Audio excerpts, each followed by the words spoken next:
Assalamualaikum warahmatullahi wabarakatuh. Sahabat BN, makin lama kasus Tom Lembong semakin membuka mata dan telinga publik untuk melihat berbagai sisi yang menyebabkan Tom Lembong ini bisa diperlakukan seperti sekarang ini dari sisi hukum. Dari sekian banyak Menteri Perdagangan di era Presiden Jokowi, satu-satunya yang ditahan dalam proses impor gula hanya Tom Lembong.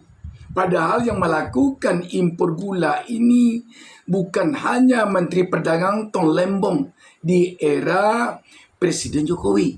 Dan terkala pemeriksaan Tom Lembong sebagai yang tersangka kasus impor gula sejak dia menjabat jadi Menteri Perdagangan yang hanya 1 tahun pada tahun 2015. Yang jadi pertanyaan, kenapa menteri-menteri yang menjabat sebagai Menteri Perdagangan sesudahnya tidak diperiksa sampai sekarang? Dan kenapa pula Menteri Perdagangan sebelumnya juga tidak diperiksa sampai sekarang? Padahal sama-sama melakukan impor gula.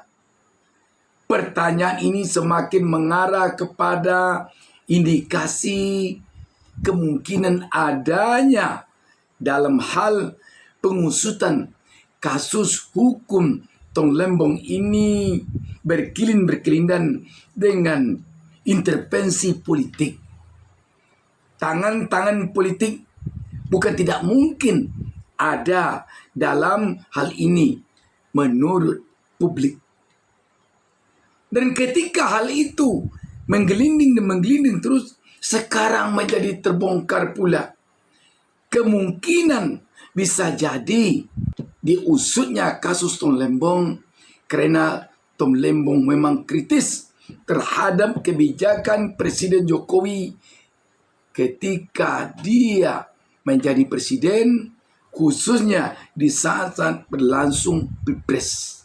Dan lebih khusus lagi, di saat terjadinya pembagian bansos jor-joran pada saat menghadapi pemilu dan Pilpres 2024. Dalam hal ini Tom Lembong bicara sangat keras dalam mengatakan kebijakan bansos ini telah bikin harga beras jadi kacau balau. Co-Kapten Timnas Amin Thomas Lembong menyatakan kurangnya ketersediaan beras yang berdampak pada melonjaknya harga beras tidak terlepas dari kebijakan bansos besar-besaran jelang pemilu 2024. Kondisi pasar beras saat ini pun dinilai kacau balau.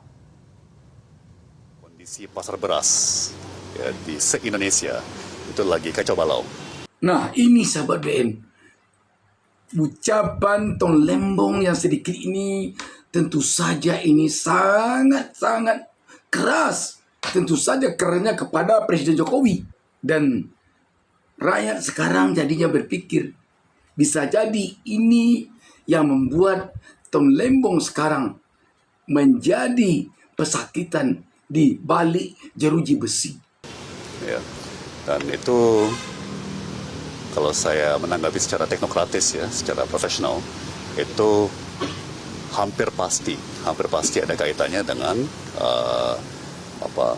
kebijakan yang diambil di saat di bulan-bulan pemilu ya, terkait bansos. Ya, ada indikasi bahwa kebijakan bansos yang ditempuh itu menguras stok bulog sampai 1,3 juta ton. Seiring dengan ini, tentu juga publik dapat menyaksikan ketika berlangsung pembagian beras bansos di jalan raya di depan istana. Pembagian beras bansos itu dihadiri sendiri oleh Presiden Jokowi.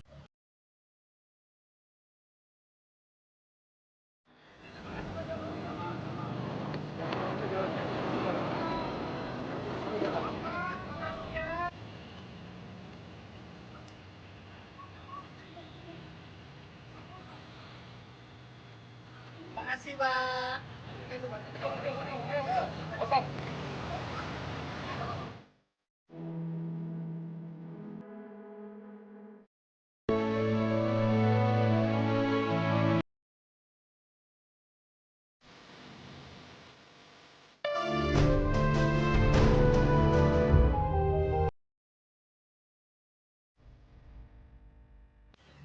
Bansos ini tentu saja harus terdaftar yang menerimanya.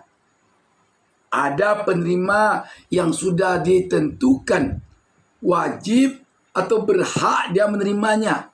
Bukan diserah-serahkan begitu saja tanpa ada daftar penerimaannya secara jelas.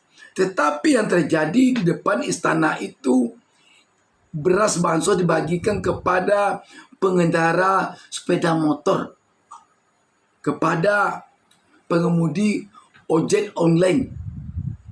Apakah waktu itu ada tanda tangan penerima? Apakah pembagian itu merujuk kepada daftar nama-nama penerima bansos? Sangat besar kemungkinan tidak ada sama sekali. Tetapi bansos berikan. Ini tentu bisa diperiksa oleh KPK. Ini tentu saja bisa diperiksa oleh Kejagung. Seperti Kejagung memeriksa Tom Lembong. Kalau pemeriksaan ini dilakukan oleh KPK, oleh Jaksa Agung, apakah bisa diperiksa juga Presiden Jokowi? Karena Presiden Jokowi turut langsung menyerahkan beras bansos dan turut menghadiri penyerahan beras bansos seperti yang terjadi di depan istana. Tentu saja bisa kalau benar-benar hukum sekarang ini tidak tebang pilih. Kalau benar-benar Prabowo berkomitmen dengan pernyataannya akan memberantas korupsi sampai ke akar-akarnya, seperti yang diungkapkannya dalam pidato pertamanya seusai dia dilantik menjadi presiden. Tetapi apakah bisa itu terjadi? Tidak terkecuali juga kepada Jokowi yang menghadiri pembagian beras bansos di depan istana dan yang juga turut membagikan beras bansos di saat-saat berlangsung penyelenggaraan pemilu dan pilpres. Lagi-lagi rakyat tentu ingin melihat sekarang ini apakah benar-benar di era Presiden Prabowo ini hukum tidak lagi tebang pilih, hukum tidak lagi tajam ke bawah, tumpul ke atas, hukum tidak lagi pandang bulu. Dan apakah benar-benar di era Presiden Prabowo ini seluruh warga negara tanpa kecuali apakah dia pejabat atau orang biasa, apakah dia orang berduit atau rakyat jelata, apakah dia orang kuat atau masyarakat lemah, sahabat BN. Di sini sekarang ini rakyat tentu saja menuntut komitmen Prabowo terhadap penegakan hukum di negeri ini. Sahabat BN, ini dari segi bansos. Kalau kita lihat pula dari segi judi online, bagaimana sekarang ini? Apakah memang akan bisa penegak hukum memeriksa dan menyeret pejabat manapun dan jabatannya apapun, kalau dia memang terlibat dalam melindungi penyelenggaraan atau pelaksanaan judi online ini, akan diseret tanpa terkecuali apakah dia menteri, apakah dia orang dekat Presiden Prabowo, apakah dia orang dekat Presiden Jokowi dulu, apakah dia orang dekat istana atau tidak. Kalau memang itu yang terjadi, bukan tidak mungkin akan banyak pejabat yang bisa diseret nanti oleh penegak hukum. Bisa jadi nanti mantan Menkominfo Budi Ari, yang walaupun dia orang dekat Jokowi dan walaupun dia ketua umum pro Jokowi, tetapi kalau Presiden Prabowo berkomitmen dengan penegakan hukum, kalau dia memang berkomitmen dengan sumpahnya bahwa dia siap mati demi kehormatan bangsa dan negara, siap mati demi memperjuangkan orang miskin, siap mati demi memperjuangkan kebenaran dan lain sebagainya, maka penegakan hukum di era dia sekarang ini akan terjadi pada hal-hal yang mengejutkan. Tetapi sahabat PN, kalau Prabowo memang dalam kondisi seperti yang disampaikan mantan penasehat KPK Abdullah Heha Mahwa, itu lain lagi persoalan. Ini korupsi akan menggila-gila seperti itu. Kita lihat apakah misalnya Prabowo mau memberantas korupsi? Tidak mungkin. Tidak mungkin. Kenapa? Prabowo punya 2 kasus di KPK. Pesawat terbang yang setelah protes dibatalkan. Itu. Tapi sudah bayar fee. Marriage. Ya, yang pesawat tua itu ya itu. Kata komisi. anak buah Prabowo bahwa itu dibayar dengan uang pribadi, sehingga tidak ada menimbulkan keuangan negara. Saya katakan di Undang-Undang Tindak Pidana Korupsi itu hanya 2 pasal yang bicara tentang kerugian keuangan negara, pasal 2 dan pasal 3. 28 itu tidak ada kerugian keuangan negara. Gratifikasi tidak ada kerugian keuangan negara. Menyuap tidak ada kerugian keuangan negara.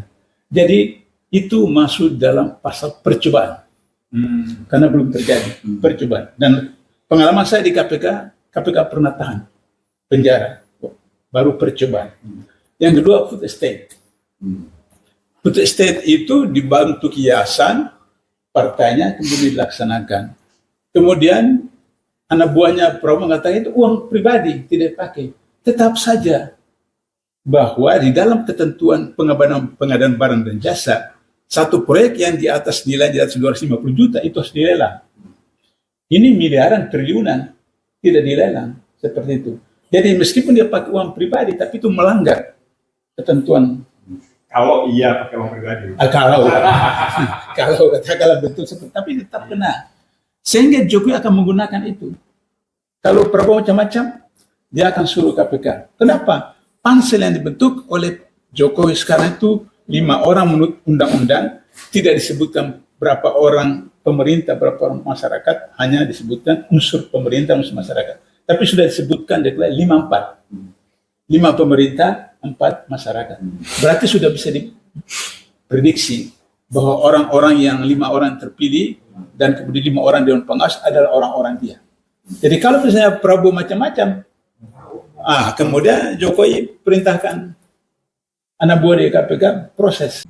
Sahabat BN, rakyat tetap sekarang ini menunggu apakah Jokowi nanti akan bisa diperiksa KPK, diperiksa Jaksa Agung, diperiksa Polri dalam hal bansos atau bagaimana. Namun sekali lagi, rakyat tentu ingin melihat penegakan hukum di era Presiden Prabowo ini berbeda dengan penegakan hukum di era Presiden Jokowi yang lalu. Demikian sahabat BN, wassalamualaikum warahmatullahi wabarakatuh.